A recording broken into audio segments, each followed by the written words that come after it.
Bismillahirrahmanirrahim. Assalamualaikum warahmatullahi wabarakatuh. Alhamdulillah, segala puji bagi Allah. Wallahu akbar, Allah maha besar. La haula wala quwata illa billah. Tiada daya dan upaya melainkan pertolongan Allah subhanahu wa ta'ala.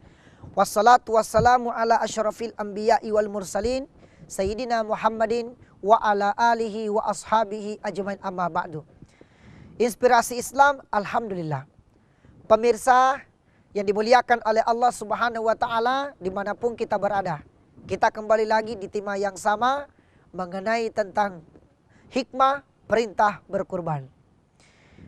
Di dalam kisah tadi sepintas lalu bahwa ternyata asal mula terjadinya perintah berkurban itu adalah ketika pada masa Nabi Ibrahim alaihissalam bersama dengan anaknya. Subhanallah. Namun karena keteguhan iman Nabi Ibrahim, ketakwaan dan kesabarannya kepada Allah subhanahu wa ta'ala, maka perintah itu dilaksanakan oleh Nabi Ibrahim. Coba bayangkan begitu beratnya rasanya mengutarakan maksud daripada Nabi Ibrahim bahwa ini adalah perintah Allah. Bagaimana tidak berat? Masalahnya ayah, bapak yang mau sembelih anaknya. Mana ada yang tega orang tua mau sembelih anaknya sendiri. Ini yang menjadi, maka memang ini dikatakan sebagai ujian yang sangat berat. Jangankan kita pemirsa, ibu bapak. Jangankan kita. Jangan mikir. Anaknya saja orang kalau dipukul sedikit, jamin dipukul, dikepes bawah sedikit, dikepes. Bagaimana marahnya itu mamanya, bapaknya. Bagaimana ini apalagi dengan seorang orang tuanya sendiri, bapak sendiri yang mau menyembelih anaknya di tangannya sendiri, Masya Allah. Tapi, Masya Allah ya, karena ibadahnya Ibrahim kepada Allah, Nabi Ibrahim, dan ketakwaannya, kesabarannya Nabi Ismail alaihissalam, Masya Allah. Bayangkan coba, mau disembelih nih bos, mau disembelih. Apa Nabi bilang? Jawabannya Nabi Ismail ketika ditanya sama bapaknya. Nah, ada perintah mau disembelih. Begitu lantang jawabannya Nabi Ismail. Satajiduni insya'allahu minas sabirin.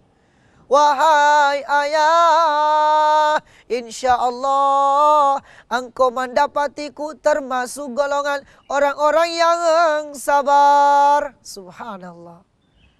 Kira-kira bu, kira-kira pak, kira-kira kalau kita berada pada posisi itu, datang bapaknya tanya, nah sini kau dulu, sini kau dulu.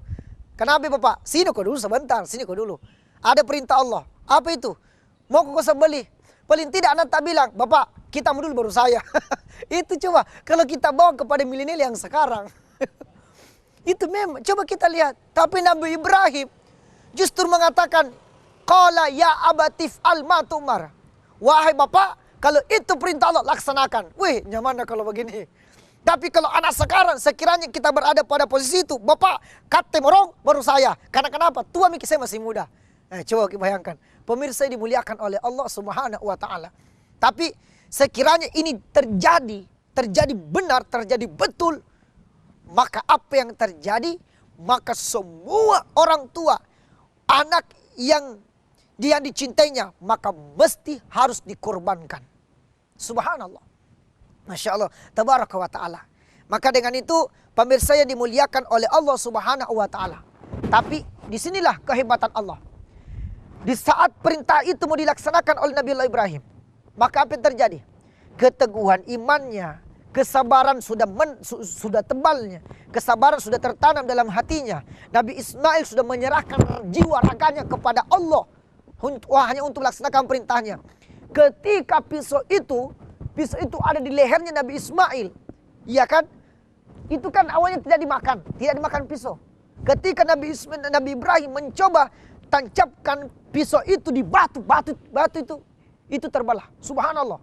Maka ketika datang kuasa Allah subhanahu wa ta'ala, ketika mau disembelih, Nabi Ismail tergantikan dengan seekor domba dengan izin Allah Subhanahu wa taala. Secara logika tidak masuk akal, tapi Allah yang berkehendak. Nabi Ibrahim berhasil melaksanakan ujian itu, ujian yang paling berat untuk melaksanakan perintah Allah menyembelih anaknya, tapi Allah menggantikan dengan seekor domba. Kalau Allah mau, tidak ada satupun yang tidak terjadi. Innama amruhu idza arada syai'a ayyaqula lahu kun fayakun. Kalau Allah berseru, maka jadilah sesuatu itu. Cukup Allah mengatakan kun fayakun. Itu Ismail tergantikan dengan seekor domba. Wallahu a'lam bissawab. Selanjutnya perintah, hikmah perintah berkurban. Hikmah perintah berkurban adalah apa? Yang pertama, hikmah yang pertama diperintahkannya berkurban itu adalah untuk mendekatkan diri kepada Allah. Qarib. Makanya dalam bahasa Arab itu kurban, qoroba yaqribu korban. Kurban. Qoroba. Artinya kurban itu artinya dekat. Untuk mendekatkan diri kepada Allah Subhanahu wa taala dengan cara apa? Itu tadi, mengorbankan jiwa raga kita. Salah satu di antaranya. Makanya tabe, apabila kita hendak berkurban nih, ada kemampuan kita untuk ikut berkurban nih. Biasanya kan kalau tidak bisa 1 ekor, bisa satu ekor 7 orang. Kelompok-kelompok namanya. Ketika berkurban, jangan sekali-kali melihat karena apanya, karena mau dibilang lah, karena apalah. Tapi ingatlah, pengorbanan itu akan ternilai ketika lahir dari niat yang tulus. Engkau mencintai kekasihmu, maka dipandang kekasihmu adalah perjuanganmu yang ikhlas. Ketika di balik hatimu yang tulus, akan terpancar jiwa-jiwa ikhlas.